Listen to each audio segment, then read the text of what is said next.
عصر کی نماز۔ عبداللہ بن عمر رسول اللہ صلی اللہ علیہ وسلم سے روایت کرتے ہیں کہ رسول اللہ صلی اللہ علیہ وسلم نے فرمایا، جس کی نماز عصر چھوٹ گئی اس کا گھر اور مال سب لٹ گیا۔ کتاب الصلاۃ 552 بخاری۔ یعنی جیسے کوئی ڈاکو آتے ہیں نا کسی گھر میں، گھر والوں کو بھی مار دیتے ہیں اور سارا سب کچھ بھی لوٹ کے لے جاتے ہیں، اتنا بڑا نقصان۔ بخاری کی صحیح روایت ہے۔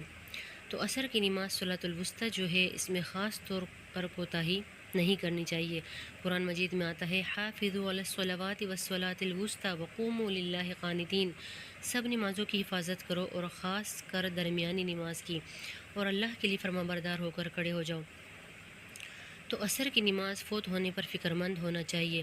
رسول اللہ صلی اللہ علیہ وسلم نے فرمایا، اللہ ان کے گھروں کو اور قبروں کو آگ سے بھر دے، انہوں نے ہمیں صلاۃ الوسطیٰ سے روک دیا یہاں تک کہ سورج غروب ہو گیا۔ آپ صلی اللہ علیہ وسلم نے مشرکین کے حق میں بد دعا کی جب غزوہ احزاب کے موقع پر انہوں نے آپ کو مشغول کر دیا اور نماز نہ پڑھ سکے۔ یہ نماز آباء و اجداد اور بیٹوں سے زیادہ محبوب ہے، دوہرے اجر والی نماز ہے۔ یہ نماز پہلی امتوں پہ بھی پیش کی گئی، انہوں نے ضائع کر دی، تو اس لیے جو اس کی حفاظت کرے گا، نبی صلی اللہ علیہ وسلم نے فرمایا، اس کو دوہرا اجر ملے گا۔ عصر کی نماز کے وقت اللہ تعالیٰ فرشتوں سے بندوں کی نماز کی خبر لیتا ہے، اور صبح اور شام کے ملائک صبح اور عصر میں تبدیل ہوتے ہیں۔ جو عصر کے وقت جاتے ہیں ان سے پوچھتے ہیں، تم نے میرے بندوں کو کس حال میں چھوڑا؟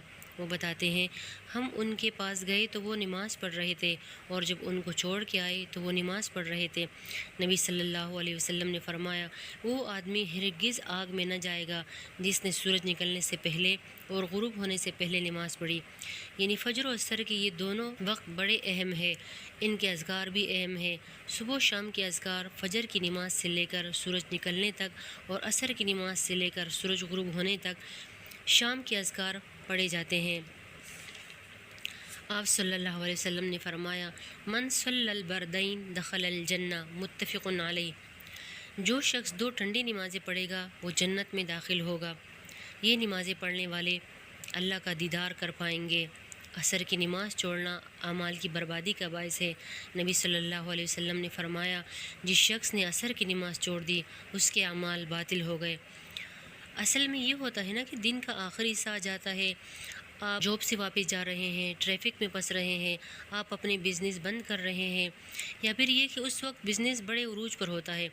بہت زیادہ لوگ کھانا کھانے کے بعد کام کاج کر کے خرید فروخت کے لیے نکل جاتے ہیں، تو دکانیں زیادہ بیزی ہو جاتی ہے، یا لوگ تھک جاتے ہیں، گھروں میں کیلولا کرتے ہیں۔ کوئی بھی وجہ ہو سکتی ہے، خاص طور پر وہ لوگ جو راتوں کو جاگتے ہیں تو پھر وہ پرواہ نہیں کرتے، جب سو جاتے ہیں تو پھر اٹھنے کی پرواہ نہیں کرتے، اور پھر عصر کی نماز بہت تاخیر سے پڑھتے ہیں۔ تو ان سب چیزوں سے بچنے کی ضرورت ہے۔ عصر کی نماز مؤخر کرنا منافق کی صفت ہے۔ رسول اللہ صلی اللہ علیہ وسلم نے فرمایا، کیا میں تمہیں منافقوں کی نماز کے بارے میں نہ بتاؤں؟ وہ عصر کی نماز لیٹ کرتا رہتا ہے یہاں تک کہ سورج غروب ہونے کے انتہائی قریب ہوتا ہے، اس وقت وہ نماز پڑھتا ہے۔ کبھی کبھار ایسا ہو سکتا ہے، لیکن عادتاً روز یہی کچھ کرنا یہ نفاق کی علامت ہے۔